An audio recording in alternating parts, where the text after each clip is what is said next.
Hello YouTube, I'm back again with some PK, because we're PK games. Well, not really, but anyways, the point is someone commented on the video yesterday, like, how interesting, but how the hell does the work go in second? And it kind of doesn't, so we're going to go over that real quick, and as you can see, I added a side deck, and it's a little bit different, but I'm taking it to locals tomorrow, so I'll upload this now, and then go back over it tomorrow, judging by how it goes. So we'll just do a quick run over again of what we're running. The standard PK line: 3 Torn, 3 Boots, 2 Cloak, 1 Glove, 1 Greaves, normal summon, extra special, banish, these are banish, add, send, specials. Free extender if you have no traps in grave. Fog Blade negation obviously, but basically an extender. Banish the special. The 1 Seer, the 1 Graph. Burning Abyss if you draw one, you're fucked. 1 Tushinuko, 1 whatever this one is, 3 Kamucha Knights, and then 3 Psychic Wielder. So between the Kamucha and the Psychic Wielder, if you wanted to, I don't have Prosperity and Droplets or Board Breakers. Like with the new setup, I'm going to do a rebrew, and we'll go over this at the end too. But the main way you're going to break through is not playing pure gas. Then you got your power spells. The Call By helps go in second. Rhoda searches. Foolish sends, more important in the Brave Adventure. The Reborn for extension. And then, of course, we'll clear all this. We get into the main difference that I brought to the table, which is the Eldlich thing in the main deck. Which this is 2 Eldlich, 2 Cursed, 2 Hawkiryo, 3 Conquistador, and then 3 Elixir. So this right here is 12 cards. Going first, it's really cool. Eldlich itself is an extender, and if you draw into these, you go ahead and get your like extra destruction. And really, it's just there for the extender. It's pretty cool. Send stuff to the graveyard. Eldlich can your Fog Blades that you add off boots, you can send to the graveyard to continue extending, and it's pretty important because sometimes you just have to use both 2 Fog Blades without a negation just to get plays, because Fog Blade can banish itself from the graveyard on your opponent's turn to special summon your Dark Xyz monster in the graveyard, but banish it when it leaves the field. So if you go ahead and special summon the Break Sword, you summon that turn to get into your rank 4, you go ahead and get your destruction. So since Eldlich can send that to the graveyard, it's pretty important, even if it's not much than that, and get a free body on board at the same time. So that brings up the main point, is what the heck does it go second? Standard PK line, we'll go back through here. Everything's pretty much fine in here, except for the extenders. Now the power spells you have to keep, as well as the PK line. But this is where it gets really negotiable, and this is either A, you change up the main deck, or B, you got your side deck. So this is a going first deck, not a going second deck, obviously. Some decks are more like this just more so. This here is 10 cards, well, really 8 cards, because these are really important to the combo. It just sucks if you draw them, so like hit or miss, I guess. The dangers, I feel, are the best extender here, because a Kamucha Knight does nothing on itself. At least the danger specials something. Even if they discard themselves, Jackalope is his name. Sorry, they're in German, so I don't know off the top of my head sometimes.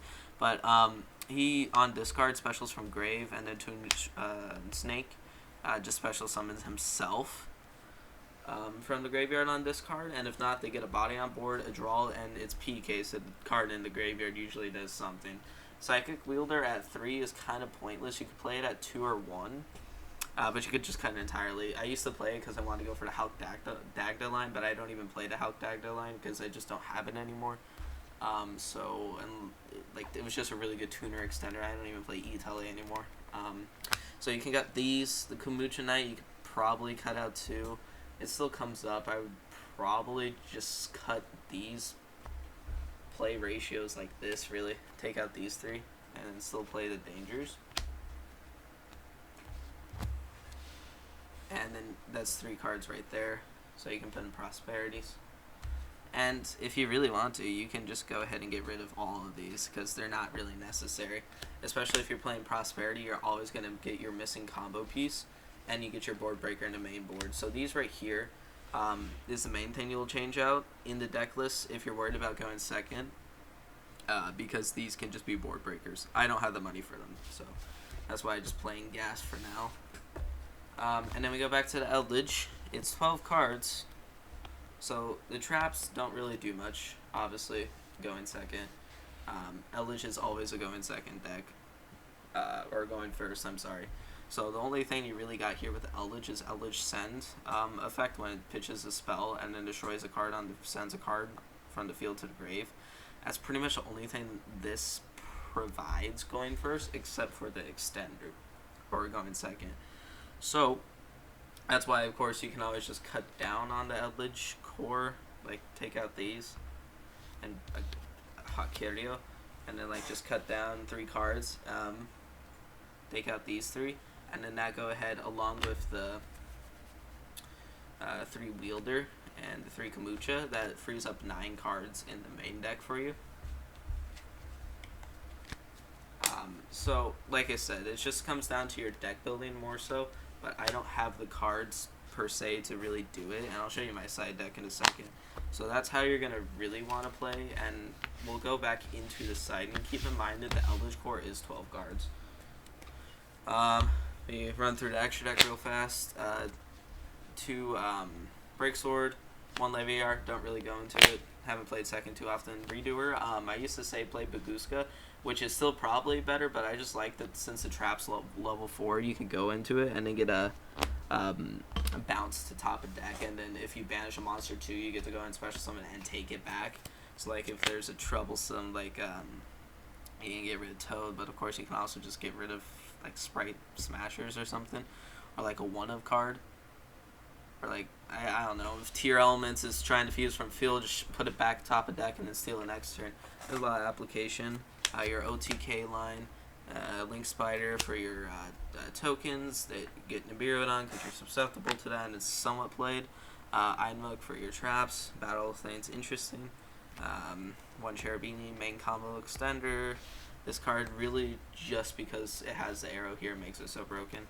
The Masquerena, the Unicorn, the Selene, the Axis Code, the Sling Climb, and then the Appaloosa that you usually make every turn 1 with 3 negates, plus 2 the Eldlich setup, and an Xyz 4 with your breaks, or with your Bardiche on field, which puts you into your level, your destruction as well.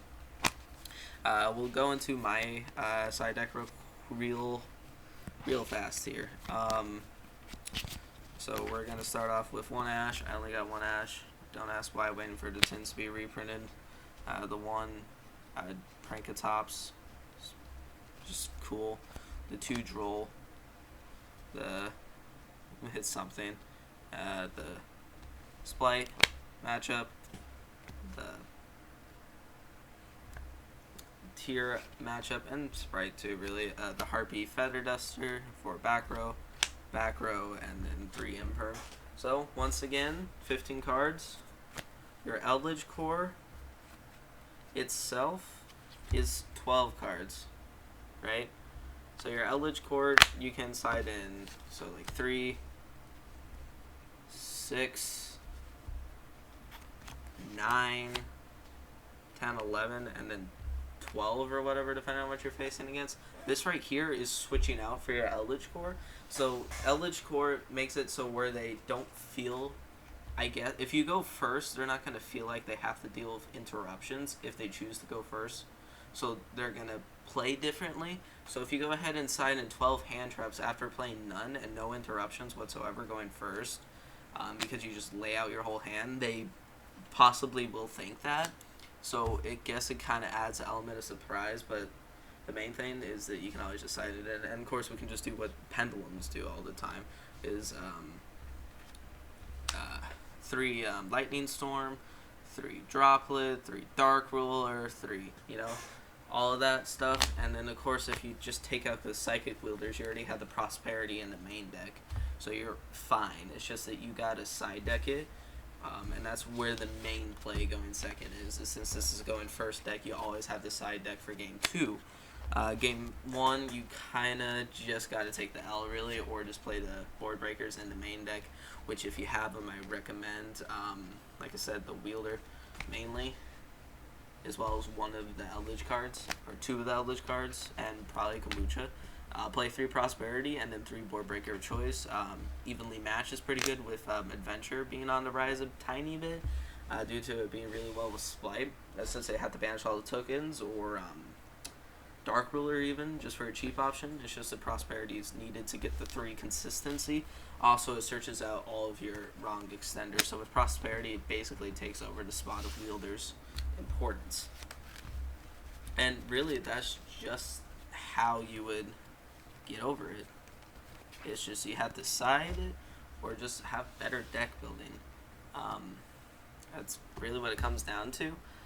Thank you for leaving that comment, because I didn't really think about that too much. So I'm glad you mentioned it before I went to my tournament tomorrow. So thank you to that person. I really appreciate it. It's going to make a pretty big difference. But other than that, I bid you guys farewell and have a good night.